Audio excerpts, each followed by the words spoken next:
Shalom ROSC Melbourne, dan juga ini akan di-rerun, nanti akan juga live streaming ROSC Sydney. So shalom untuk Perth juga, Hobart juga. Saya mau menyapa semua dari sini, di streaming kemana-mana di Australia. God bless you, love you so much ROSC Australia. So happy to be able to come in person with my family. Dan juga untuk bisa bertemu dengan Anda semuanya ya. Di sini juga who's who, selalu ada koneksinya, terasa nggak jauh. Rasa seperti sekarang lagi ibadah di GMS Rooftop. Banyak-banyak juga papa mamanya di sana, pelayanan di sini anak-anaknya melayani. Praise the Lord, luar biasa ya.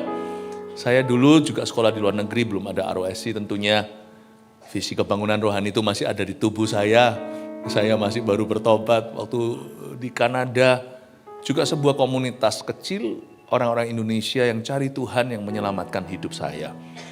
I believe ROSC malah justru sengaja melakukan itu. Kalau saya seperti seolah-olah kejadiannya kebetulan. Tidak ada yang namanya kebetulan. There is no coincidences. There are no coincidences in the kingdom of God. If you're here by God. You have already been destined to come even before you arrive today. So I'm thankful for ROSC. Dan saya mau langsung ke firman Tuhan. Let's jump into God's word. Time is precious. Saya tunjukkan dulu menu ibadahnya. Kali ini di Melbourne saya akan khotbah 4 kali di streaming ke seluruh Australia. Ya, munculkan menunya fully kalau bisa ada. Ada nggak ya? Iya. Jadi di ibadah-ibadah, oke, nggak apa-apa. Kita tunggu kalau ada ya. Besok saya akan menyampaikan firman dengan berapa judul. Oh, belum muncul ya? Oke, coba saya tunjukkan dulu ya. Saya lupa kok judulnya apa. Saya lihat dulu. Besok saya akan menyampaikan dari surat Yohanes, 2 Yohanes dan 3 Yohanes, yang kebaktian. Oh, oke. Bentar ya. No longer before 30. 有一点老花，你们能够讲中文 ？Oke, kecil sekali memang untuk kerjai mata saya, ya kan?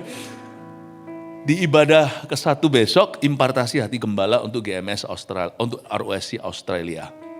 Lalu dilanjutkan pukul 2, di waktu sini menjadi gereja yang misionaris keluar dan ke dalam. Lalu kebaktian yang terakhir itu mesti berbondong-bondong datang. Kemarin di Sydney yang anointing service itu hundreds of people pulang. Jadi itu adalah anointing service-nya. Tapi saya mau khusus bicara tentang the blessedness of unity. Yang akan applicable not only in a church setting but also to a family setting. Business setting. Whatever setting. Saya akan bicara tentang the blessedness, the power of unity. You know, the place of agreement is the place of power. Besok yang terakhir kita akan sama-sama berdoa minta urapan korporat. Terima kasih Tuhan Yesus berkati. Sorry tangan kiri, thank you ya. Nah sekarang kebaktian ini judulnya unik. Saya ganti rencana semula, saya beritahu sama multimedia. Karena as I arrive at your airport di Melbourne ini, my spirit said these words. Dan akhirnya menjadi temanya, gloomy spirit, go away. Saya menangkap satu sinyal bahwa ada satu macam spirit, not necessarily spirit bunuh diri, tetapi bisa ke situ kalau dosisnya penuh. Tapi di Melbourne itu ada spirit ini. Tentunya ada di mana-mana, tetapi kita mengerti orang kuat setiap kota itu beda-beda. Tapi saya tahu ada gloomy spirit. Saya kan belum merasakan hawa cuaca, orang berkata there are 4 seasons in one day in Melbourne. And I somehow tasted it upon arriving. Baru nyampe itu ada terang. Baru jalan mobil keluar, hujan deras. Hujan selesai, summer has come. Unik. Bukan gak ada hubungan sama cuaca sih, gloomy. Tapi ada satu spirit yang kita harus pahami. Saya nggak ngeroh ya, saya orangnya bertanggung jawab dengan apa yang saya ajarkan. Malah justru menurut saya kadang-kadang dalam pengajaran saya lebih banyak ke otak kiri yang main, logika.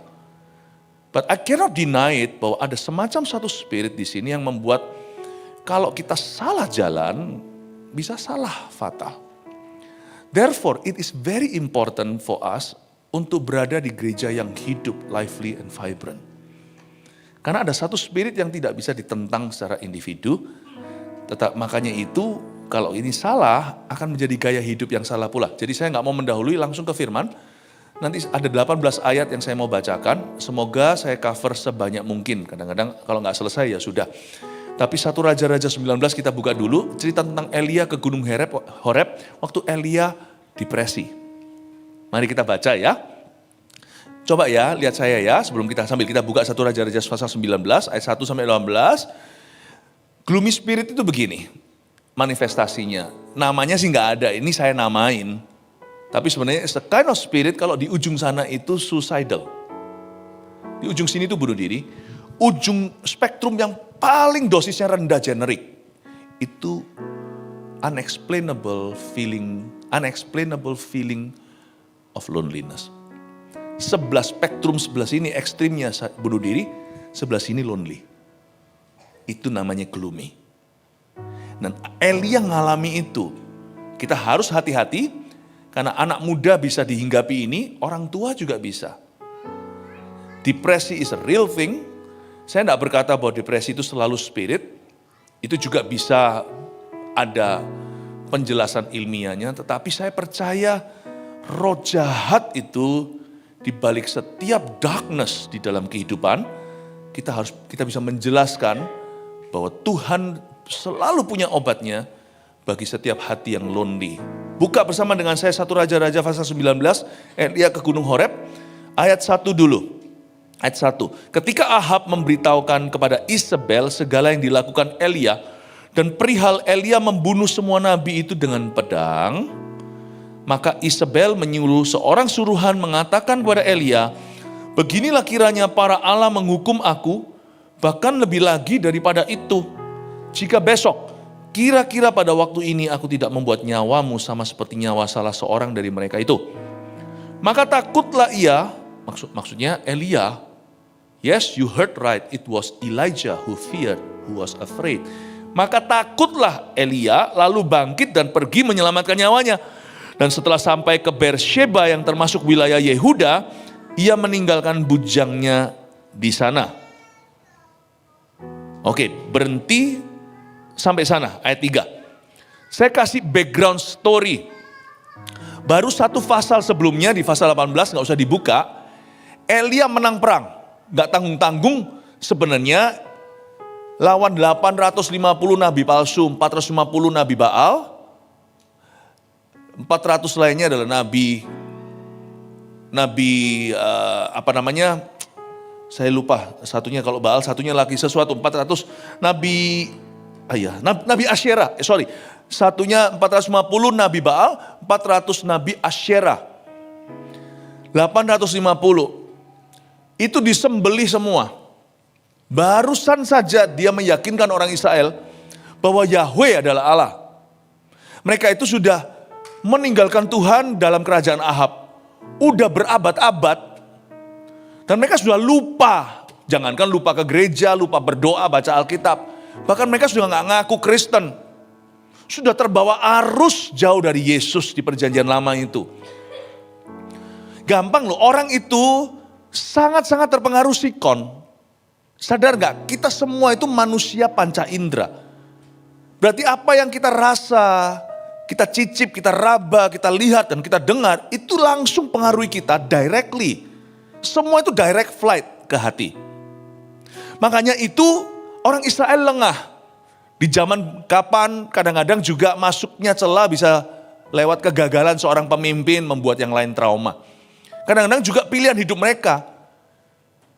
Padahal Tuhan itu mudah untuk dicari, mereka sendiri buat susah. Ada orang itu yang susah gitu loh, kalau harus didorong-dorong, ditarik-tarik, seolah-olah Yesus harus mati lagi untuk mereka, baru mereka mau menyembahnya.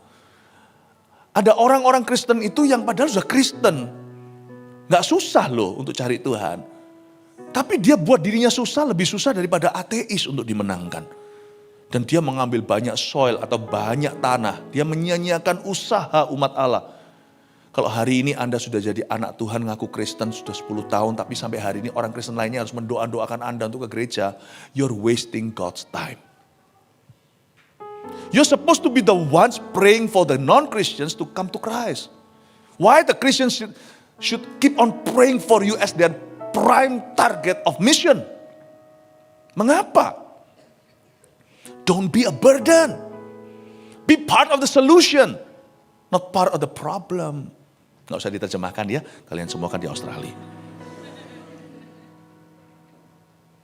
Saya membuat satu goal since day one I was born again. Untuk mengatakan saya nggak perlu didoakan, siapa sih yang bisa sendirian? All of us, we all need to pray for each other.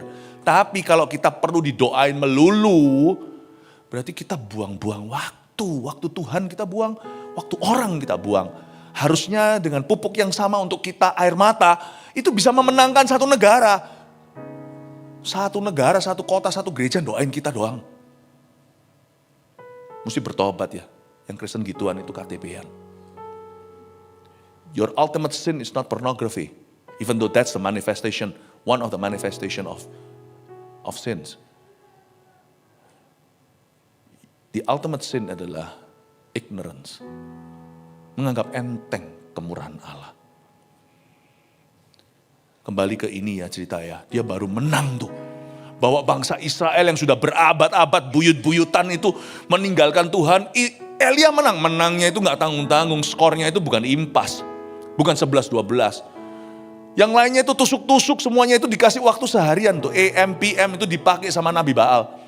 Elia itu cuma terakhir, sudah kalian puas, sudah berdarah-darah semuanya itu. Ngeri okultismenya. Elia cuma satu doa, just one prayer. God, show yourself strong that you are the God of Israel. Push, api menjalar dan mati semua Nabi Baal. Oke, itu petang harinya, malam tuh sudah. Lalu setelah kejadian itu, kejadian ini ayat 1.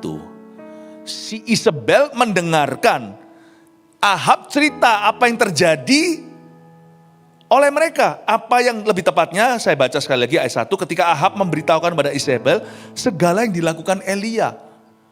Dan perihal Elia membunuh semua nabi itu dengan pedang, ada 2 kabar berita yang diberitakan sama Isabel.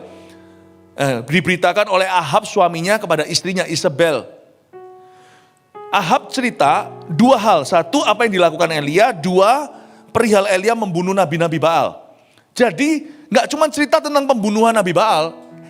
Si Ahab itu juga cerita dahsyatnya Allah Elia. Bagaimana parit-parit itu airnya pun dimakan. Itu luar biasa loh. Dia itu pakai buyung-buyungan air itu total 12 gentong besar untuk basahin itu lembu wagyu. Dan juga basahin semua parit kayunya pun supaya gak ada yang namanya api kebetulan. Jadi itu diceritakan. Ternyata ada orang tertentu yang memang harus binasa, meskipun Tuhan tidak mengendakinya. Kasih cerita apapun, lihat mujizat tetap gak mempan. Itu si Isabel. Gak mempan tuh. Jadi perihal pembunuhan nabi-nabi Baal, belum sampai sana. Kalau saya jadi Isabel dengar cerita begitu, saya bertobat lah. Saya berkata, wow Allah itu dahsyat. Ternyata aku selama ini menyembah berhala. Ampuni aku supaya aku jangan masuk neraka. Ternyata gak mempan tuh Isabel. Saya kasih bocoran Isabel matinya gimana. Isabel matinya dijorokkan dari atas loteng. Mati, dijilat anjing. Matinya dalam sejarah. Ini Isabel. Meocio lah. Gak ada obatnya lah orang ini. Nah, sekarang udah ngerti ya. Apa yang terjadi ya. Ayat 2 sekarang. Nah, tak tunjukin ya. Tak tunjukin sekarang Elia salah menaruh hati. Nah, disitulah masuk gloomy. Kita lihat ayat 2. Maka Isabel menyuruh seorang suruhan mengatakan pada Elia. Dia sendiri gak berani datang kok. Dia suruh-suruhan. Kalau suruh-suruhan kan berarti tahu Elia ada di mana. Kan Elia baru menampakkan diri. Elia baru menang perang. Elia ada di tempat itu. Mungkin masih ada di dekat-dekat Mount Carmel atau Gunung Karmel yang masih ada di Israel. Isabel suruh seorang suruhan. Karena Isabel itu seorang perempuan. Mungkin pergi malam hari, ratu itu takut sendiri. Dia suruh orang lain gitu, kenapa Elia takut? Maka Isabel menyuruh seorang suruhan mengatakan pada Elia, beginilah kiranya para Allah menghukum aku. Bahkan lebih daripada itu, jika besok kira-kira waktu ini aku tidak membuat nyawamu sama seperti nyawa salah seorang dari mereka itu. Dengan kata lain, Isabel mengancam untuk membunuh Elia. Kan lucu, dia ngancamnya pakai sumpah demi Allahnya. Allah yang sudah dikalahkan kemarin petang. Beginilah kiranya para Allah menghukum aku. Kan sudah kalah kemarin sama Elia. Bahkan lebih daripada itu, kalau kamu besok kira-kira waktu ini kamu gak mati. Elia takut. Elia takut. Maka takutlah ia, ayat 3, lalu bangkit dan pergi menyelamatkan nyawanya. Dan setelah sampai ke Beersheba yang termasuk wilayah Yehuda, itu Elia ya dari atas sana di Samaria. Itu turun ke Yehuda itu cukup panjang. Kita kalau naik pakai di Israel ya, dari atas itu Danau Galilea turun ke Yerusalem itu butuh kalau nggak salah ya sekitar 2 jaman naik bus, naik mobil. Ini dia jalan ke Beersheba, termasuk wilayah Yehuda di sebelah selatan. Ia meninggalkan bujangnya di sana. Ternyata Elia ketakutan. Look guys, semua depresi dan stres yang nggak perlu selalu dimulai dari suatu roh takut di dalam diri kita. Sebenarnya takut itu kuat. Makanya di Alkitab dikatakan itu roh takut. Kalau takut-takut yang biasa, yang normal-normal gak apa-apa. Tapi kalau sudah jadi fobia, menjadi sebuah ketakutan yang gak bisa dijelaskan dan menjauhkan dari Tuhan. Nah di situ masuk spirit. Saya tunjukkan ya. Takut-takut itu pasti ada. Semua orang itu pasti ada kukuainya, pasti ada anehnya. Ada orang yang takut tikus, tapi gak takut cicak. Ada orang kelihatan cicak seperti kelihatan naga. Wah! Ya kan? Tapi kalau lihat tikus, oh so cute banget Mickey Mouse ini. Ada yang takut kecoa, ada yang takut lalat. Ada yang takut germ. Ada yang gak takut semuanya itu, cuman kalau barangnya miring dia tahu. Nah, yang mungkin yang ketawa itu. Ada yang takut bangkrut, ada yang takut mati. Ya biasalah ya. Agak sedikit takut-takut enggak apa-apa. Tapi kalau mau jadi fobia, takut itu kuat. Kalau takut-takut itu biarkanlah. Namanya enggak ada orang hidup, enggak ada manusia yang tidak punya takut di dunia ini, enggak ada. Paling tidak takut ketinggian. Enggak semua kita tuh berani bungee jumping kan. Padahal sudah bayar. Sampai kita butuh seorang teman yang begitu setia sama kita untuk...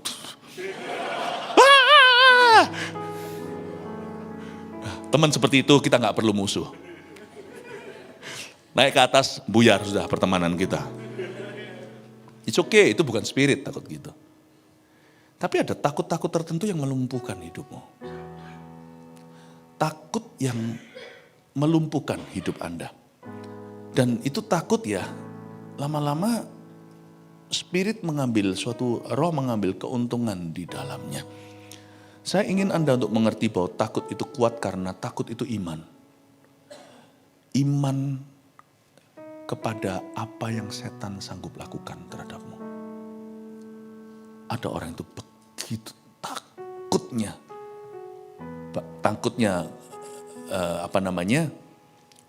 takut sakit tertentu, takut ini, paranoid lah.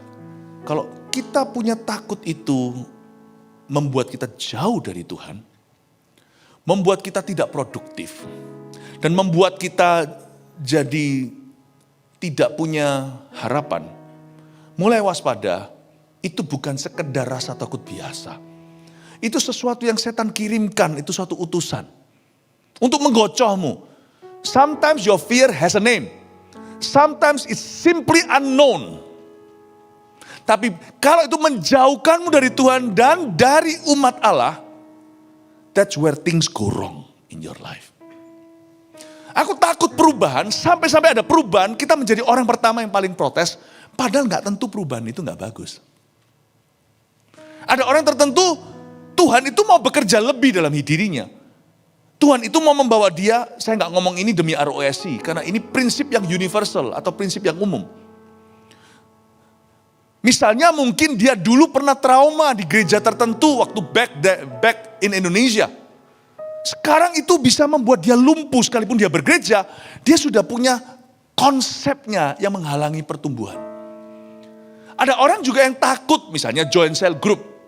Takut apa? Nanti takut gosip atau takut gak cocok atau takut nanti itu bergesekan dengan orang. If you fear something, meskipun gak melumpuhkanmu, tapi itu merampas potensi ilahimu, membuatmu tidak berani melangkah kemana Tuhan tuntun dirimu, then that fear is not spiritually healthy. Because God is about to do something new. Yet you are afraid to step out of the boat, out of your comfort zone, to step forward. Because even though you're living in the present now, your body, but mentally and emotionally, you're still living in the past.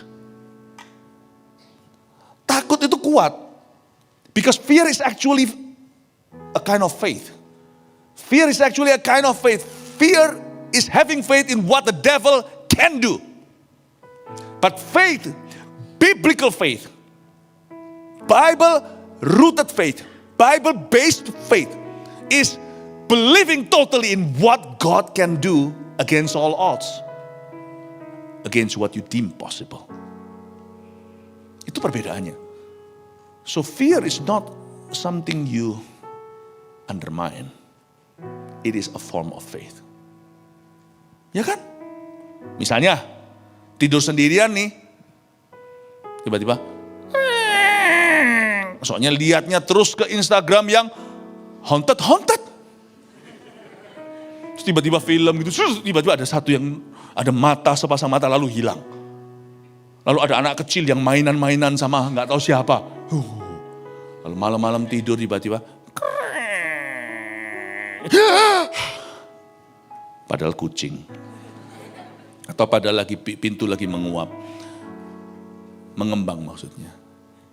You see, you feed your mind not with the word of God, but with things that are contrary to the word of God, then you don't get faith, because faith comes from hearing the word. Faith does not come from anything else. Makanya itu kalau kita lagi doa makan juga boleh lah. Itu ada doa-doa yang naif, itu oke-oke aja. Tapi lucu, lebih baik kita juga secara pengetahuan firman bertambah. Jadi ada orang yang berdoa makan begini, Tuhan Yesus terima kasih. Berkati makanan minuman kami menjadi kesehatan bagi tubuh kami dan menjadi kekuatan bagi iman kami. Sorry, kesehatan tubuh itu betul. Tapi ini makanan gak akan menjadi kekuatan iman. Tapi dia nanti akan keluar ke jamban. Sorry ya. Kalau kita doa itu meskipun gak salah, saya gak akan pernah berhenti di tengah-tengah doa. Saya berhenti, biblically wrong. Emangnya gua Farisi? Kadang-kadang cuma lucu-lucu aja. Karena orang Kristen yang lugu, Tuhan terima kasih, berkati makanan minum. Biarkan makanan minuman ini menjadi berkat bagi kami secara jasmani dan rohani. Gak bisa bro. Makan itu gak bisa jadi berkat rohani. Faith comes only from hearing the word, not eating some steak. Only through the word. Makanya itu kalau kita mengisi diri kita bukan dengan firman Tuhan, yang dibangun itu bukan iman. Tapi iman yang berlawanan. So pasti itu. Kita bisa merasa aku bukan orang yang religius, gak apa-apa, aku apapun juga, mau yang logis, mau yang ateis. You will build your faith upon something else. Kalau Tuhan tidak keeps feeding you, makanya saya gak berani tidak ke gereja. Saya ngomong gini bukan karena kita ada gereja, bukan. Sebaliknya saya percaya dulu, makanya saya jadi hamba Tuhan. Gak semua jadi pendeta, tapi karena saya percaya, saya jadi hamba Tuhan bukan demi cari makan. Tapi we have no time to tell about my story. Tonight is not about me. Tapi karena kita percaya, I don't dare. Karena bagi kita orang-orang Kristen, hari Minggu waktu kita ibadah, Sabtu itu extensionnya, termasuklah Sabtu Minggu itu hari ke-1 minggu itu. We want the kick off the week by being fed with the word, with the presence, the bread of life. Doesn't only speak about the word preached, but also the presence unpreached. I don't dare kicking off my week without God. First of all. Dan juga kicking off my day without praying and seeking His face. Karena kita harus memilih gitu loh. Minggu itu kita membangun hidup kita ke arah mana. Ateis pun punya iman. Iman pada dirinya. If it doesn't make sense here in my head, it doesn't go through it here and gets approval in my head, then it's not the truth. it's not true and it doesn't exist. You will have faith in something or someone depending on who's feeding you or what's feeding you. My faith is fed by the word of Christ. How about yours? And there's only one faith. Ada satu iman yang akan membawa kita pada keselamatan. The saving faith is the saving grace. It's only found in Jesus Christ and the workings of His Spirit in our hearts through the words preached and taught to us. Amin. Elijah pun lengah Elia. Saya nggak berani. Usia rohani saya itu terukur. Saya kalau ikut Yesus, nggak berani ikut long term. Saya ikut sama Yesus itu harus setia sampai mati. Tapi cara ngikutnya itu harus short term. Short range. Ikut Yesus itu saya itu step by step, heart to heart, itu day by day. Day by day. And with each passing moment, I'm sure you don't know this song. Strength I find to meet my trials here. Kau tahu, hebat. Trusting in my Father's wise bestowment, I've no cause for worry nor for fear. He whose heart is kind beyond all measure gives unto each day what He deems best. Lovingly, it's part of pain and pleasure, mingling toils with peace and rest. Belum lagi sekarang itu iman itu banyak counterfeitnya. Iman ke Yesus itu banyak counterfeitnya. Orang ngomong bla bla bla. If I'm not strongly rooted daily with Christ, bearing my cross each day, denying myself, my goodness, it doesn't take 2 days for me to sin against God and leave Him behind. Trust me, I am so talented with sin. So are you, by the way. I don't need 1 week to turn into the old me. I need only hours, if not minutes, to turn away from Christ and leave Him behind me. I cannot walk another day without Him. And I cannot start my life another week, my career and anything, my marriage and my family, without Him. The church don't need me. Trust me, the moment you leave that seat, someone else will sit in it. Church is never about membership. It's covenant with God, not membership. Not membership that could expire. The church don't need us. We need the church. If we don't feel like we need the church, our children will need the church. Thankfully, your parents are serving God with me, beside me, in Indonesia and now here. I see some of their children here serving God. Thank God for church. I believe they are thanking God for church also. Because of the existence and the presence of the church, they could serve God back there in Indonesia and you're serving God here in Australia. Jesus could be anywhere. But serving God with God's people must start somewhere. And that's the presence of the church. The difference between the presence of Jesus and the presence of the church, the presence of Jesus is omnipresent, anywhere. But the presence of the church, it's due to the planting efforts of the apostles. Planting those churches all around. So that the presence, the omnipresence of Jesus could be found in some presence, in the presence of the church, in their cities, in their countries. Semoga ini bisa membuat kalian mikir sedikit, semoga ini make sense. Hari itu saya tunjukkan apa yang terjadi dengan Elia. Dia taruh imannya kepada Isabel. Hari itu kita tahu pada akhirnya Isabel never laid her finger nor her hand on Elijah. Never could, gak bisa. Tapi the moment Elijah taruh imannya ke Isabel, what you could potentially do to me, that's it. Elijah was a goner. A mighty man of God. Tiba-tiba gitu aja. Hati-hati. Saya tunjukkan ya, ini juga sebenarnya ada sesuatu yang sangat-sangat unik. Elia itu a lone ranger. He's a lone wolf. You see, as a wolf you could be alone, but not as a sheep. Sheep are not meant to be on their own. By themselves, by himself or herself. Kita lihat ayat 4. Tetapi ia sendiri masuk ke padang gurun sehari perjalanan jauhnya. Lalu duduk di bawah sebuah pohon arar. Kemudian ia ingin mati. Katanya, cukuplah itu. Elia mau mati. Sekarang ya Tuhan, ambillah nyawaku. Elia gak berani bunuh diri. Karena sudah terlalu kuat urapan dan firman di dalam dirinya. Jadi cara yang lebih rohani selain bunuh diri adalah, bunuhlah aku ya Tuhan. Ngawur ini permintaannya. Sekarang ya Tuhan, ambillah nyawaku, sebab aku ini tidak lebih baik daripada nenek moyangku. How the mighty had fallen that day. From a mighty warrior, tiba-tiba bermental korban hanya dalam waktu detik sehari itu. Dia berkata, aku ingin mati, cukuplah itu, enough is enough. What's enough? Kadang-kadang kita merasa, kalau kita dihinggapi spirit tertentu ya, karena kita buka hati, karena kita salah arah, kiblatnya bukan ke Tuhan, kita kiblatnya ke orang. Yang kita renungkan adalah, what might the devil potentially do to me? Bukan God's promises. Detik di mana kita nggak mengarah ke situ, mengarah ke Tuhan, mengarah ke sana, langsung kita kena dengan yang namanya panah api si jahat. Dan sekali panah api si jahat kena ke dada Elia, langsung lemas dan lemas lunglai dia. Dia berkata, cukuplah itu. Cukuplah apa? Apakah problemmu banyak Elia?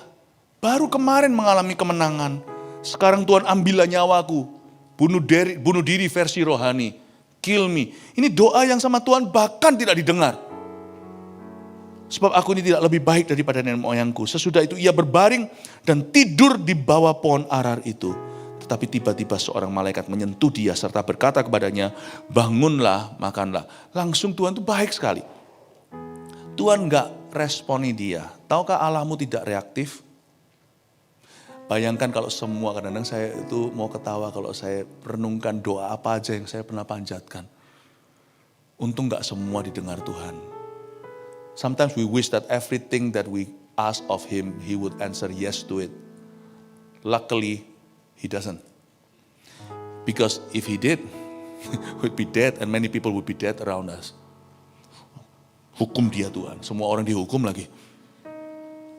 Matikan dia Tuhan, semua orang mati. Untungnya Tuhan tidak pernah menjawab semua doa. Tapi Tuhan itu baik sekali. Tuhan itu kembali lagi. Lihat ya, Tuhan di ayat 5, sesudah ia berbaring dan tidur di bawah pohon arar itu, tiba-tiba seorang malaikat menyentuh dia serta berkata kepadanya, get up and eat, I love it. Bangun dan makanlah. You've been eating rubbish, my servant. Bangun dan makanlah. This time God is bringing him real bread. A physical one by the way. But with a supernatural effect. Out of eating this bread, he could walk 40 days and nights to the top of a mountain without having to stop to drink even once or to eat anything. Luar biasa. Tuhan kasih dia makanan. Tuhan beritahu sama dia, kamu you've been eating rubbish. Atau lebih tepatnya, Elijah, maybe you're not. Ya, mungkin bukan makanannya yang salah. Mungkin Elijah bukan makan sampah. Tapi mungkin dia gak makan. Mungkin dia pelayanan dia gak makan.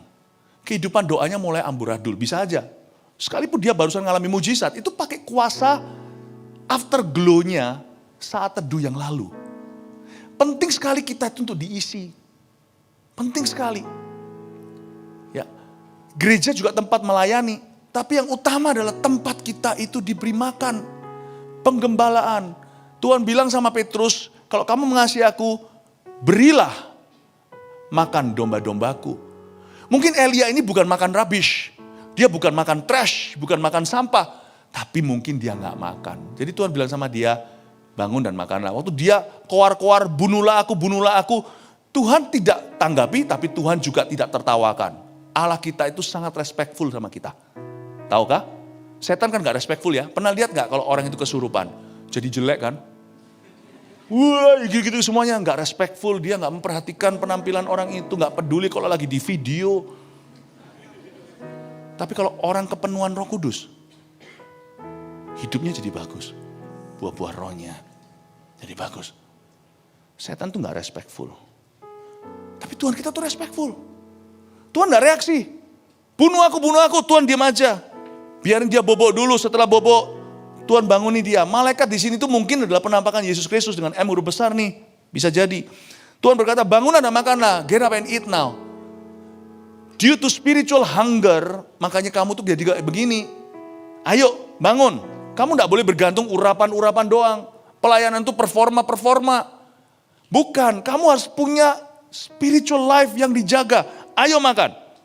Ayat 6, ketika ia melihat sekitarnya, maka pada sebelah kepalanya ada roti bakar. Wah, enak sekali nih. Kalau di Malang atau Kota Batu, di Surabaya ini roti bakarnya sama jagung bakar sekalian. Ini pakai selai, aduh kayaknya saya lapar.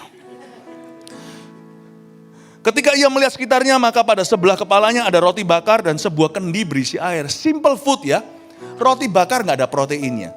Jadi ini sebenarnya adalah makanan jasmani, tapi juga bisa ditranslate, diterjemahkan seperti makanan firman. Makanannya itu biasa, roti bakar itu karbo. Lalu dikasih cuman kendi berisi air. Lalu ia makan dan minum kemudian berbaring pula. Setelah tidur, ayat 7, tapi malaikat Tuhan datang untuk kedua kalinya. 2 kali datang dan menyentuh dia serta berkata, bangunlah dan makanlah, suruh bangun lagi. Tapi kali ini ada tambahan instruksi, sebab kalau tidak perjalananmu nanti terlalu jauh bagimu. I love this about Jesus. Bolak-balik atau kita di gereja kan kita diajari saat teduh, makan yuk, makan. Saat teduh, doa secara pribadi, jangan bolong-bolong, ada pembacaan Alkitab setahun di GMS maupun ROSI. Kita juga ada apps-nya kita untuk Bible for a year. Ayo makan. Kita gak diberitahu untuk apa. The first time Tuhan suruh kita makan, itu seperti seorang ibu kasih makan bayinya. Gak perlu setiap kali bayi itu kalau nangis itu mau kasih susu, dia diceritain ini susu penting untuk apa, lalu diceritain gizinya semua, gak usah. Masa dulu mama waktu kasih feeding itu herber atau apa itu lalu diberitahu ini sayur, brokoli itu penting untuk ini dan itu. Gak akan kan, makan ya makan. But when you grow up the second time God will speak to you again. Makan, tapi Tuhan kan beritahu purpose-nya. Bangunlah makanlah sebab kalau tidak perjalananmu nanti terlalu jauh bagimu. Remamu hari ini nanti mungkin akan berguna hari ke-38. Kamu jangan remehkan khotbah di gereja hari itu. Itu nanti akan menyelamatkan pernikahanmu. Kamu jangan pernah remehkan khotbah itu, tapi kan gak live hari itu. Seasons of life bisa keep changing, bisa berubah-ubah. Tapi makanan yang pernah kau terima, dan kalau itu berubah, proses food secara jasmani itu jelek buat kesehatan, lebih baik yang alami, tapi proses food secara rohani itu bagus buat kerohanianmu. Kalau itu sudah diproses dan menjadi rema di dalam dirimu, itu mungkin hari tertentu nanti itu akan menyelamatkan seseorang di hidupmu. Itu nanti akan menjadi your next clue. Baik itu dalam bisnismu, baik itu di dalam keputusan-keputusan yang kau ambil. Kamu harus makan, sebab kalau enggak perjalananmu nanti terlalu jauh bagimu. Kalau kamu enggak makan ini, kamu akan nanti susceptible atau kamu akan vulnerable. Kamu akan dihinggapi dengan virus yang gloomy itu membuat kamu jadi blur, enggak bisa melihat lagi rencanaku yang indah. Kamu akan terbawa arus dan terpengaruh keadaan. Kamu gak bisa jadi pengaruh, you cannot influence, tapi you will be influence. Kamu nanti akan dijajah dengan keadaan dan tidak bisa mengubah keadaan itu. Pertama kali Tuhan hanya bilang sama dia, bangunlah dan makanlah. Percaya saja, hai baby, hai bayi. Tapi waktu kita dewasa, kita jadi mengerti. Kalau aku gak makan sekarang, perjalananku nanti terlalu berat buat aku, terlalu jauh. Jangan pernah remehkan. Saat teduh pagi hari kita baca sesuatu, kita gak ngerti. Saya dulu juga pernah begitu. Hari saya itu selalu mau dibuat setan gloomy. Tapi sama Tuhan selalu mau dijadikan hari victory. Suatu hari saya itu pernah baca Alkitab. Waktu awal-awal saya bertobat, sekalipun setelah bertobat SMA 3, grade 12, saya masuk langsung ke seminari karena saya terpanggil menjadi hamba Tuhan. Tapi belum sampai pembahasan saya itu sampai kepada penafsiran Alkitab, masih basic-basic doang. Tahun pertama itu tiba-tiba itu saya itu dapat 2 ayat. Waktu saya baca itu di kitab Injil. Yesus berkata gini, jangan memberikan mutiara ke mulut babi. Oh ngapain Tuhan lagi singgung Jasyu? Jangan taruh mutiara ke mulut babi. Sebab dia nanti akan menginjak-injak mutiara itu dan menyerang kamu. Lalu habis itu saya kan selalu dulu baca perjanjian lama, perjanjian baru. Cara saya menyelesaikan Alkitab itu nggak sampai setahun. Karena perjanjian lama saya baca pagi hari, saya baca perjanjian lama, perjanjian baru dulu enteng, lebih straightforward. Malamnya saya baca perjanjian lama berapa pasal. Nah perjanjian lama saya hari-hari itu, kemarinnya sampai ke hasta-hasta. Sampai ini berapa hasta, ini berapa hasta, ini berapa hasta, berapa hasta. Waduh, saya nggak ngerti. Dan hari itu very simple thing ya. Tidak harus peperangan itu peperangan besar. Tuhan itu mau simple. Tuhan itu punya rencana gede dalam hidupmu. Katakan rencana besar. Tapi Tuhan juga punya rencana kecil. Katakan rencana kecil. Rencana kecil itu simple as this. Dia mau membuat harimu itu hari yang berarti. Udahlah, nggak usah ngomong tentang kebangunan rohani lah, memenangkan dunia lah, scoring big lah, nggak usah lah. Simply that day is redeemed by the blood of Christ. Hari itu telah ditebus oleh Kristus. Dia mau hari itu menjadi hari yang penuh dengan love, joy and peace, kasih, sukacita dan damai sejahtera. Tapi setan tuh setiap hari kan selalu mau colong selalu mau curi sukacita kita dan damai sejahtera kita. Dan setan bisa memakai berbagai macam cara, kejadian, orang, kebetulan, kesengajaan. Dan hari itu saya masuk ke sekolah, setelah belajar hasta-hasta malamnya pagi hari saya dapat di kitab Injil itu. Saya nggak ngerti ini mau ngapain, ini uliau gitu. Kalau orang Chinese bilang itu nganggur banget baca hasta-hasta, ini berapa hasta-hasta. Lain cerita mungkin kalau Pak Hadi yang bangun rooftop itu ya mungkin berapa senti itu berlaku. Saya ini mau jadi pendeta kok senti-sentian nggak perlu gitu loh. Kecuali kalau Taylor ya berapa senti berapa mili itu pengaruh. Saya ini pendeta, belajar hasta-hasta itu ngapain sih? Paku ini berapa hasta semuanya. Aduh tapi saya berkata sama dalam hati saya, boleh saya skip enggak? Seperti dialog sama Roh Kudus, tapi seperti di hati itu tahu sendiri enggak dengar suara Tuhan. Enggak boleh lah ya tebang pilih, kalau baca firman itu jangan pilih-pilih. Nanti kalau kita pilih-pilih makan, yang kita makan terus yang manis-manis. Yang sayur mayur kita enggak mau. Akhirnya saya makan aja semuanya dengan common sense itu. Lalu besoknya saya ketemu dengan seorang, tiba-tiba masuk satu siswa dari Jepang di sekolah teologia, satu kelas sama saya duduk sebangku. Itu orang ya dalam bahasa Ibrani versi Surabayanya benceno. Sungguhan loh, payah deh orang itu. Itu profesornya pun gak tahan, betahan sama dia. Disikat terus, lalu semua orang disikat sama dia. Lalu ngomong sama kamu sesat. Masuk ke sekolah Alkitab saya, Alkitab yang tempat saya sekolah. Waktu saya lagi mau marah, semua orang itu berdebat. Semua satu kelas, termasuk gurunya.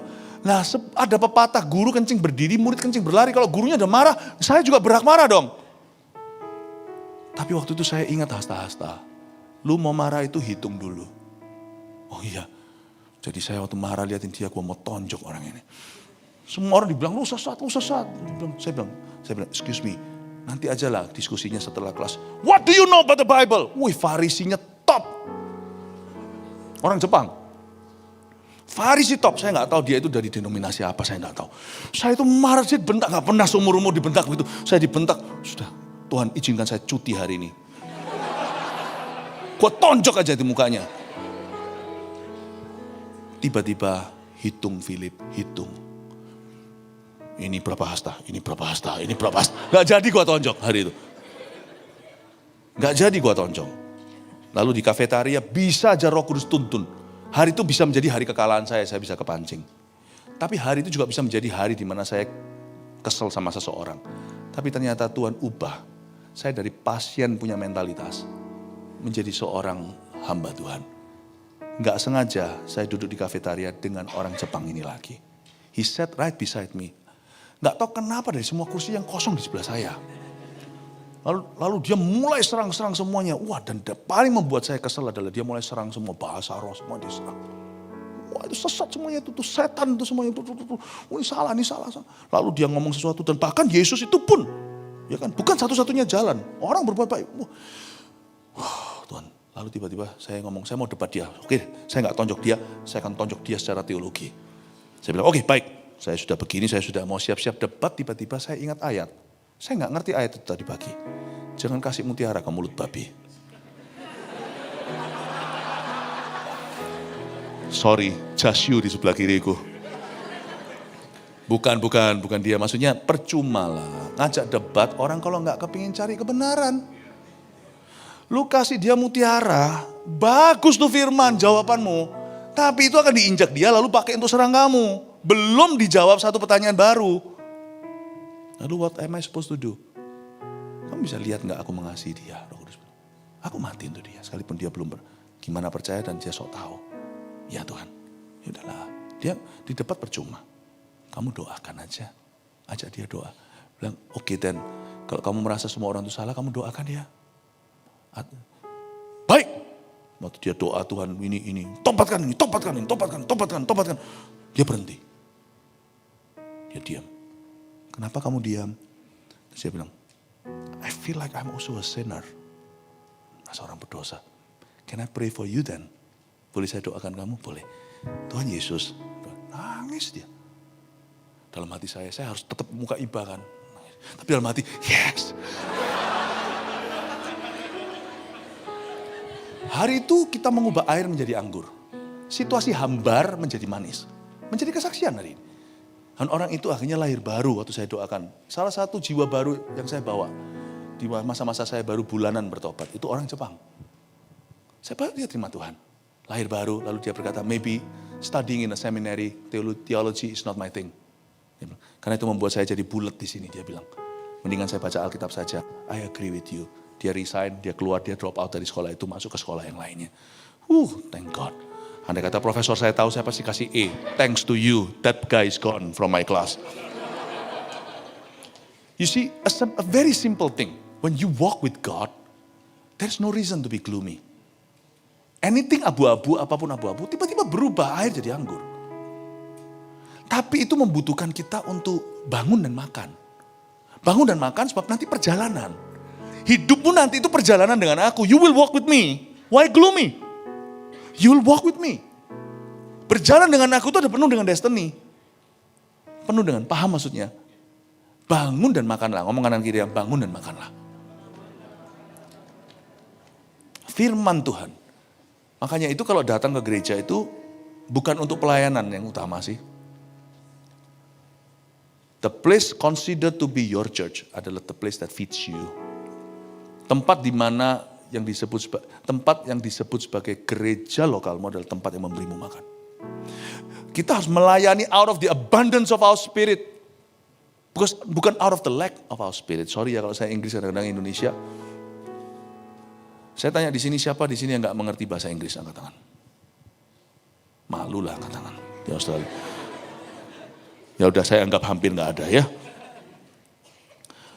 Bangunlah makanlah, kalau tidak perjalananmu nanti terlalu jauh bagimu. Tapi si Elia ini salah arah, katakan salah arah.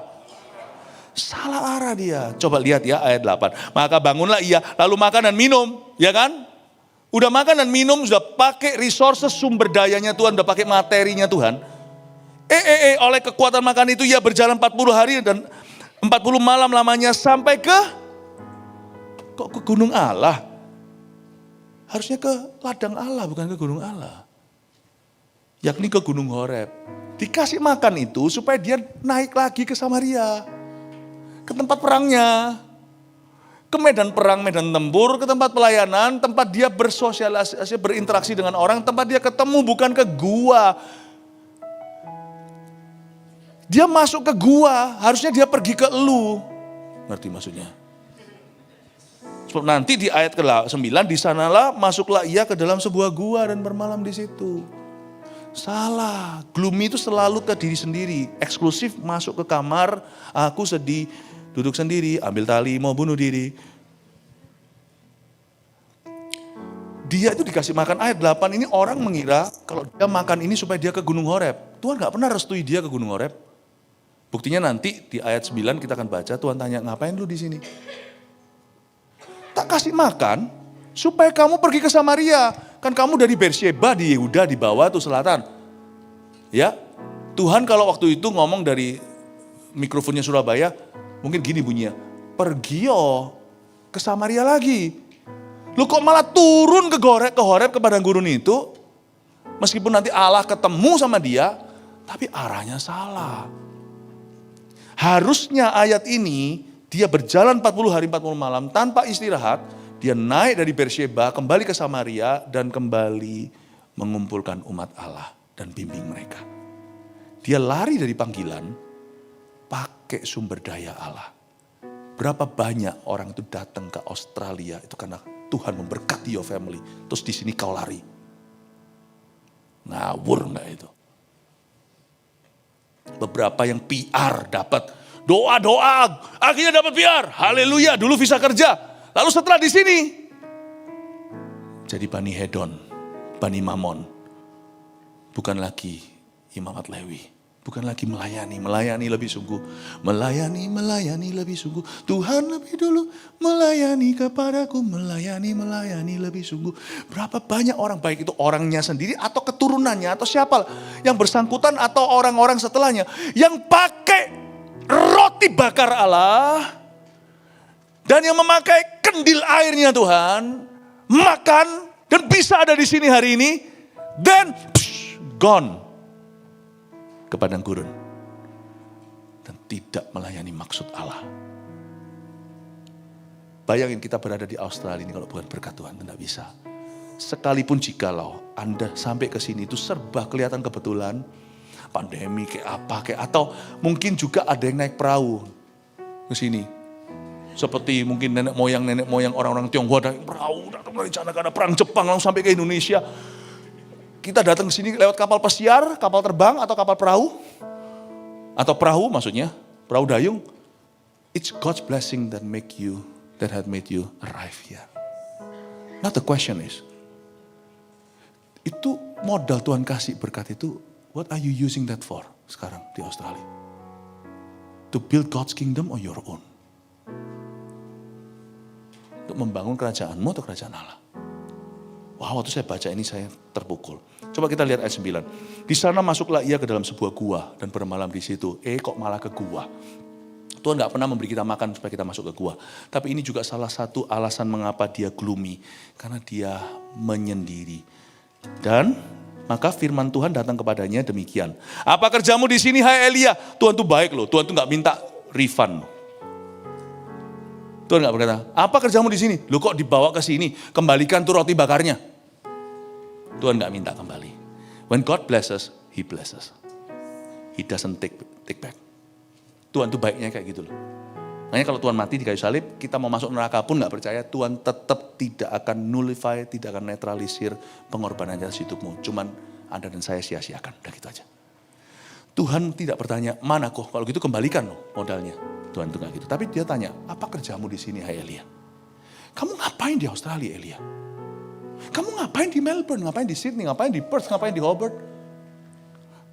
Jawabnya, aku bekerja segiat-giatnya bagi Tuhan. Semesta alam, karena orang Israel meninggalkan perjanjianmu, meruntuhkan mezbah-mezbahmu, dan membunuh nabi-nabimu dengan pedang.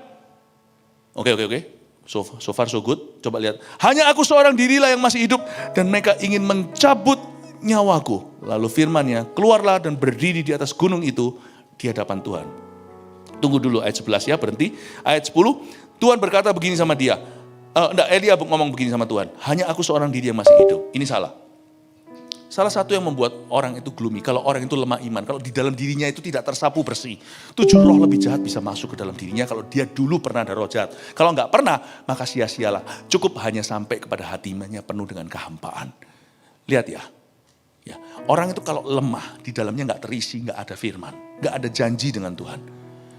Gak ada perjanjian dan juga tidak ada Roh Kudus, tangkinya mulai habis, maka apa yang terjadi adalah orang itu akan main perasaan. Perasaan menjadi utama. Dia tidak hidup oleh iman, tapi hidup oleh perasaan. Perasaan itu bisa menipu, sekalipun orang yang objektif sekalipun perasaan itu bisa sangat menipu. Ya, siapa bilang orang yang lebih tipe otak kanan itu yang lebih perasaan, otak kiri lebih logika. Semua orang yang paling logis pun penuh perasaan. Sungguhan. Pernahkah Anda melihat orang yang rasa seperti logis dan sangat-sangat ateis, sangat-sangat mengumbar kebencian terhadap apapun Tuhan? Itu perasaannya main. Perasaan itu sudah menjadi bagian ciptaan Tuhan atas hidup kita. Dan kalau perasaan sudah mulai main, bukan iman, di sini bahaya. Perasaan Elia menipu dia. Padahal di pasal sebelumnya nggak usah dibuka, Elia sempat ketemu sama asistennya Ahab, namanya Obadja. Obadja itu waktu ketemu sama Elia, dia minta tolong Bapak Elia, tolong di sini, jangan sampai nanti waktu aku ajak raja ke sini, Anda tidak ada di sana, aku bisa dibunuh nih, raja udah cari-cari Anda sampai ke mancanegara. Lalu habis itu dia berkata, belumkah Tuanku tahu? Berarti dia tahu, Elia tahu. bahwa waktu semasa paceklik ini, aku menyembunyikan 100 nabi, 50 per grup, aku beri makan, satu di gua ini, satu di gua itu. Jadi Elia tahu bahwa dia tidak sendirian sebagai hamba Tuhan. Tapi waktu dia ngomong sama Tuhan, hanya aku seorang diri yang masih hidup. He got the facts wrong. Pernahkah Anda merasa waktu Anda lonely, atau ketika Anda dikecewakan seseorang, Anda merasa semua orang sama aja, semua laki-laki sama aja. Come on, sudah pernah ketemu semua laki di seluruh dunia? Kita membesarkan. Kita dikecewakan oleh hamba Tuhan atau gereja misalnya. Kita dikecewakan sama orang Kristen. Orang Kristen sami mawon semuanya. Sudah pernah ketemu, have you met every last Christian on earth? Your feeling sometimes will boast things. Perasaanmu itu bisa membesarkan sesuatu, exaggerate. Hiperbola itu bisa terjadi. Ternyata hiperbola itu bukan jenis sport sepak bola, tapi membesar-besarkan fakta. Dia bilang, aku seorang diri yang masih hidup. Padahal dia tahu by informasi, dia tahu by fact, secara factually atau secara fakta bahwa ada 100 nabi di samping dia. Lanjut lagi, Tuhan ngomong apa sama dia ayat 11, bagus sekali. Lalu firman-Nya, keluarlah dan berdiri di atas gunung itu di hadapan Tuhan. Tuhan tidak berdebat, Tuhan berkata, you get out. Because you are always in your room, you're so gloomy, you cannot think straight, you cannot think clearly. Karena kamu terus di kamar itu, merenungkan terus nasibmu. Kamu tidak bisa berpikir dengan jernih, nggak bisa berpikir dengan lurus. Keluar dan berdiri di atas gunung itu. Bukan disuruh keluar, lalu ke tempat yang salah. Tapi waktu disuruh keluar, dia ke tempat yang salah dulu. Coba lihat ya, ini yang terjadi menurut saya, spirit gloomy di Melbourne ini. Makanya night life di sini luar biasa. Because they will try to find God in the wrong places. Oke? Makanya di sini, church is very important. Saya mengundang kalian semuanya, Anda semuanya yang datang ke sini tidak menjadi jemaat biasa. Kalau Anda serius ikut dari awal, gereja ini tidak akan menawarkan pelayanan-pelayanan begini langsung naik, ini naik, itu. Enggak. Semua mulai dari bawah, karena gereja kita itu pemuritan semua dimulai cepat. Mulai dengan dimuridkan dulu, semua dimulai dengan menjadi anak visi. Enggak langsung. Tetapi kalau Anda serius, gereja ini akan membuat perubahan besar dan bahkan bisa menyelamatkan orang yang mungkin nanti akan bunuh diri, mati sekali, kita tidak tahu. Bahkan nggak usah yang bunuh diri lah, yang sia-siakan hidupnya, kita stop mereka di tengah, jangan sia-sia lagi, hidup mereka berubah. Maka bangunlah GMS Melbourne, saya ngomong dulu pada tempat yang lokal di sini. Jangan bayarlah harga, apa sih artinya ikut MSC, join CG, takut apa? Kalau itu akhirnya melengkapi kita untuk menjadi seorang pelayan Tuhan. Lihat ya, lalu firman-Nya, keluarlah dan berdiri di atas gunung itu di hadapan Tuhan. Maka Tuhan lalu, lihat ya, angin besar dan kuat yang membelah gunung-gunung dan memecahkan bukit-bukit batu mendahului Tuhan. Tapi tidak ada Tuhan dalam angin itu. Katakan tidak ada Tuhan dalam angin. Dan sesudah angin itu datanglah gempa, tapi tidak ada Tuhan dalam gempa itu. Katakan tidak ada Tuhan dalam gempa. Dan sesudah gempa itu datanglah api, tetapi tidak ada Tuhan dalam api itu. Katakan tidak ada Tuhan dalam api. Dan sesudah itu, sudah api itu datanglah bunyi angin sepoi-sepoi basah. Itu damai sejahtera. Where true peace is. Segera sesudah Elia mendengarnya, ia menyelubungi mukanya dengan jubahnya. Ditutup begini. Lalu pergi keluar dan berdiri di pintu gua itu. Maka datanglah suara kepadanya yang berbunyi, what are you doing here? Apa kerjamu di sini, hai Elia? Dengar saya ya, mungkin saya tidak bisa selesaikan 18 ayat. Katakan tidak ada Tuhan dalam gempa, angin, api. Kemarin waktu saya dalam perjalanan, kemarin kemana ya? Terus terakhir malamnya kita mau cari makan, karena kita tinggal di daerah City. Lalu habis itu cari parkir agak jauh, oke akhirnya kita jalan. Kita satu keluarga jalan itu saya melewati satu tempat yang nggak tahu itu apa, semacam apa. Tapi saya melihat di situ, kira-kira kayak seperti kalau di Indonesia mungkin kayak pertemuan ulang tahun, tapi ini semuanya orang-orangnya sudah umurnya 30-an. 30 ya, beberapa lebih tua. Ada juga yang lebih muda, cowok, cewek, semuanya duduknya itu di meja-meja yang tinggi gitu, circle gitu. Saya mikir, is this church? Tapi kok rasanya bukan. Ini apakah ini ulang tahunan atau apa? Enggak. Ternyata semacam bar gitu ya. Tapi bar ini kok terang gitu ya. Saya nggak tahu itu ada bar, ada macam-macam mungkin ya. Bar Sheva, nggak tahu bar apa. Whatever bar, saya lewati kan. Interesting. Mereka kumpul-kumpul, kelihatan mereka dress up gitu ya. Kayaknya Saya kira mereka saling kenal. Ternyata waktu saya lewat, karena itu kan ada jendelanya tuh saya lewat. Yang satu tanya, so what's your hobby? Oh berarti gak kenal. What's your hobby? Yang satu tanya ini itu, waktu saya lewat, bukan saya itu suka nguping. Tapi waktu saya jalan terpaksa nguping. Tapi saya rasa ada angin yang membawa itu, sepoi-sepoi basah ke telinga saya. Jadi saya gak salah. Waktu saya lewati tikungan, lalu saya belok, saya mendengar yang sebelah sana, crowd yang berbeda, mereka saling tanya. And I think, at certain time every day, orang-orang itu harus mencari apapun yang Tuhan, hanya Tuhan bisa berikan. Di tempat-tempat yang seolah-olah itu api, fire, angin. Seperti gempa, something that is shaking. Dan, something good, something that will shake you. Ya, itu minuman, shake minuman ya. Dan saya rasa, dan mungkin di tempat-tempat itu kelihatan nampaknya seperti gereja. Saya di dalam hati jadi merasa, wow, people need the Lord ya.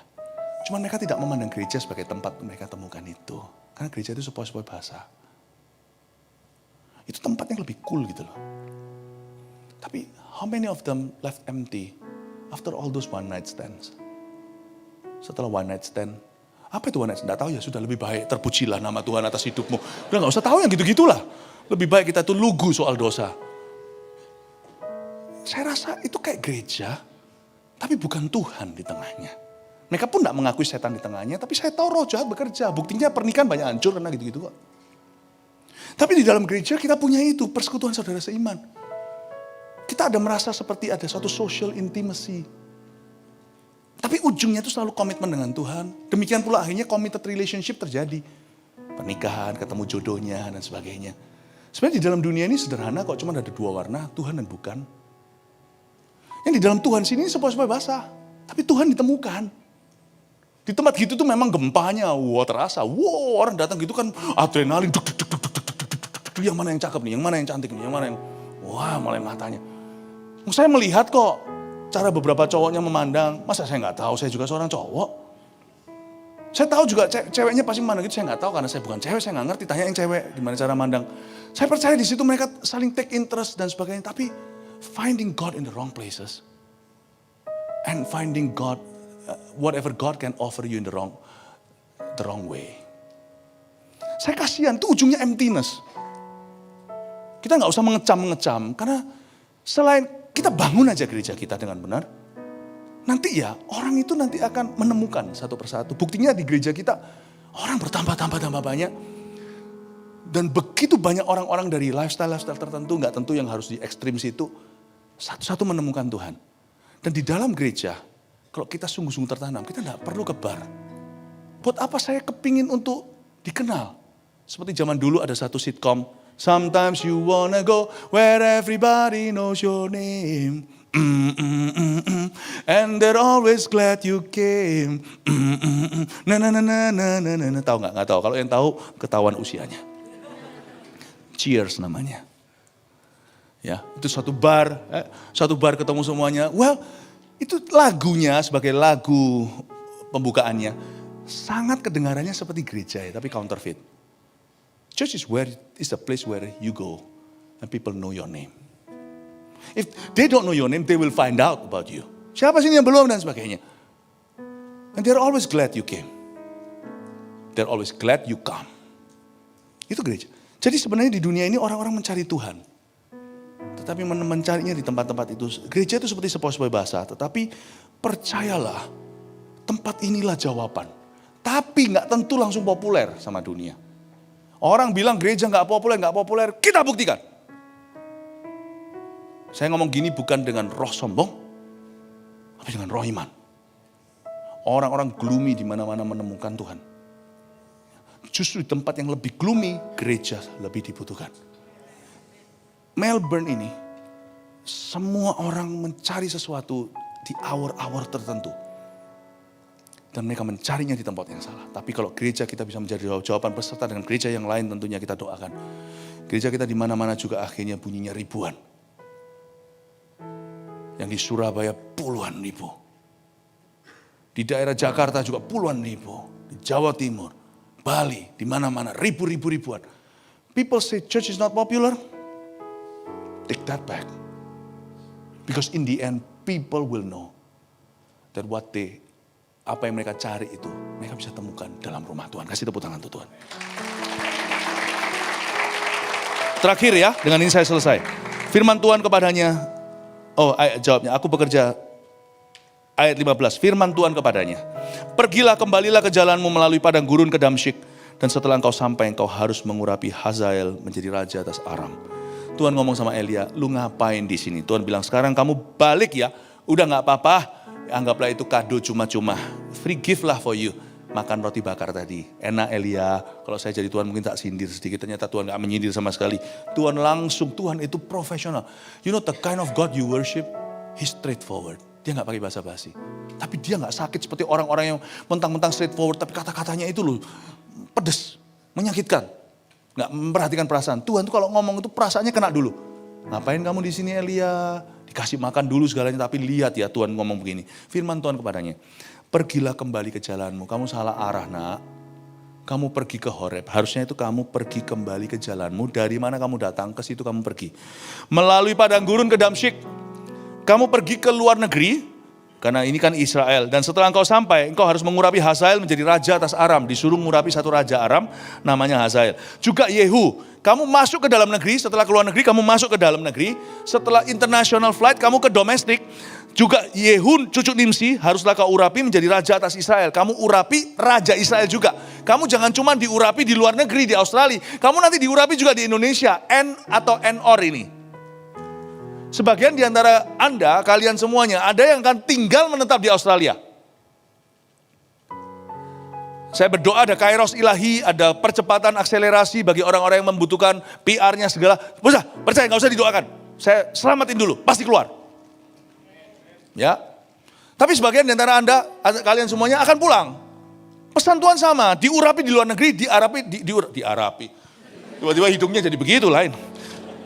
Diurapi di dalam negeri, diurapi di luar negeri. Katakan diurapi di luar negeri, diurapi di dalam negeri. Waktu di luar negeri, diurapi. Saya tadi senang sekali lihat orang-orang yang ternyata bisa nyanyi. Dulu di Surabaya nggak ketahuan. Wah, ternyata bagus ya lagunya. Diurapi ternyata di luar negeri bisa. Nanti ya kalau kalian ada yang have to go home, pulang. Karena memang choose to return to Indonesia. Jangan cuma diurapinya jagoan di Aram ya. Kamu harus juga jagoan Hayehu. Kamu juga harus jagoan cucu Nimsi. Raja atas Israel, di Israel juga harus jagoan. Makanya tadi di backstage saya ada ngomong, nanti siapa yang pulang. Nanti kami pulang ini langsung akan meeting tentang bagaimana, karena trafficnya itu tinggi sekali antara ROSC, GMS semuanya. Wah keliling kemana-mana, pindah. Kalian tetap harus mulai, tetapi tidak perlu lama-lama. Itu sudah ada tandanya orang-orang yang sudah melayani, sudah statusnya bukan hanya diakui tapi disamakan. Paham ya? Diurapi itu jangan cuma di luar negeri, tapi ke luar negeri juga diurapi. Ada orang yang gagah perkasa di Indonesia, di Surabaya, di Jakarta, di mana, di Bali, di Medan, lalu habis di Makassar, lalu datang ke sini gembos semuanya, dulu melayani. Cannot. Orang Singapura berkata cannot lah. Ngomong kanan kirinya cannot lah. Ah, nggak boleh lah. Kalau dia berkata sama si Elia, kamu pergi urapi Hazael. Raja Aram, kamu urapi cucu Nimsi, kau urapi jadi raja atas Israel. Dan Elisa bin Safat dari Abel Mehola harus kau urapi menjadi nabi menggantikan engkau. Maka siapa yang terluput dari pedang Hazael akan dibunuh oleh Yehu. Dan siapa yang terluput dari pedang Yehu akan dibunuh oleh Elisa. Tuhan punya rencana itu dari ujung dunia ke ujung dunia satunya. Gak ada orang cuman hebat diurapi di Australia, tapi waktu pulang ke Indonesia gembos dia. Gak ada orang yang di Indonesia dulu diurapi lalu sekarang di sini lalu tiba-tiba gak melakukan apa-apa. Cannot. Siapa yang luput dari Aram akan kena di Israel. Siapa luput di Israel akan kena perorangan dengan oleh Elisa. Tuhan itu berencana dan rencananya itu panjang atas hidupmu. Jadi saya tekankan di sini bahwa terus kita harus melayani dan melayani terus dalam Kristus. Ayat 18, dengan ini saya selesai. Ya, tetapi aku akan meninggalkan 7.000 orang di Israel. Yakni semua orang yang tidak sujud menyembah Baal dan yang mulutnya tidak mencium dia. Tuhan koreksi, dikasih sedikit sindiran halus. Actually, you said you're alone, Elijah. Baca informasi kamu sudah tahu itu by fakta. 100 orang kan, tak beritahu ya, masih ada 6.900 lainnya, 7.000. Pernah kita merasa kita di dalam gereja Cooper, kita rasa kayak, apalagi gereja baru perintisan, waduh rasa kayak, aduh sendirian. Rasanya teman-temanku di sekolah itu yang gak cinta Tuhan, tahu saya pelayanan, tahu saya mengasihi Tuhan, rasanya gimana? Pelajaran pertama waktu saya bertobat terima Tuhan adalah saya harus kehilangan teman. Tapi sekarang dia teman saya di mana-mana. Sometimes you feel you are minority. Pernah enggak ngerasa kalau kita di gereja itu minoritas? Kita ngerasa kayak, kita rasa seperti hak kerajaan sorga itu seperti satu tetes di adonan. Tapi dia akan mengkamirkan. Jangan percaya itu. Ketika Elia percaya dia sendirian, ternyata masih ada cepek yang lainnya dia enggak tahu. Dia tahu, masih ada 6.900 lainnya yang dia enggak tahu. It's okay lah kalau ada orang meninggalkanmu karena imanmu. Asal jangan meninggalkanmu karena kamu jahat. Karena kamu jahati mereka. Tapi kalau kita melayani di RUSI begini, lalu kita kehilangan beberapa teman. Tidak semua, beberapa teman. Beberapa teman, kalaupun kehilangan semua, it's okay. Nanti suatu hari mereka pun kau menangkan. Karena percayalah, ketika kita merasa kita ini minoritas Tuhan, kalau aku melayani di gereja terus, hilang teman-temanku semuanya. Cepat lambat saudaraku, mereka akan ketemu Tuhan. Di hidup ini atau yang akan datang. Cepat lambat mereka akan membutuhkan Anda untuk bersaksi pada mereka. Cepat lambat. Jangan menjadi pasangan tidak sepadan. Hari ini di GMS di Surabaya, ya di rooftop saya dapat ada satu pepatah lucu. Tapi pepatah ini jangan dipakai keluar ya. Karena ini untuk kalangan sendiri. Setiap gereja punya hak untuk merasa cinta rumah Allah. Ya.